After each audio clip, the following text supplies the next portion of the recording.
নমস্কাৰ বন্ধুসকল সকলোলৈ দীপাৱলীৰ আন্তৰিক শুভেচ্ছা জনাই আজি আমি অনুষ্ঠান আৰম্ভ কৰিছোঁ শতপ্ৰজ্ঞা লাইব্ৰেৰী ইউটিউব চেনেললৈ আপোনাক স্বাগতম জনালোঁ আজি আমাৰ প্ৰথম প্ৰশ্নটো আছে শেহতীয়াকৈ বহু চৰ্চিত C295 কি অপচন এ সামৰিক বিমান অপচন বি ৰাসায়নিক অস্ত্ৰ অপচন সি সাবমেৰিন অপচন ডি পাৰমাণৱিক ক্ষেপণাস্ত্ৰ অপচন এ সামৰিক বিমান আজিৰ দ্বিতীয় প্ৰশ্নটো আছে কোনজন আহোম ৰজাক দিহিঙীয়া ৰজা নামেৰে জনা যায় অপচন এ সুহুংমুহু option B Suchenpha option C Supimpha option D Sujangpha answer A সুহুংমুহুক আমি দিহিঙীয়া ৰজা নামেৰে জনা যায় কোৱেশ্চন নম্বৰ 3 হদিয়াখোৱা গোসাই পদবী কোনজন আহোম ৰজাই সৃষ্টি কৰিছিল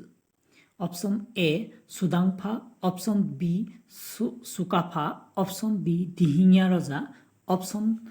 ডি গড়গঞা ৰজা অপচন সি দিহিঙীয়া ৰজাই এই হদিয়াখোৱা গোসাই পদবীটো সৃষ্টি কৰিছিল কোৱেশ্চন নম্বৰ 4 প্ৰথমজন মৰঙি খোৱা গোসাই কোন আছিল এ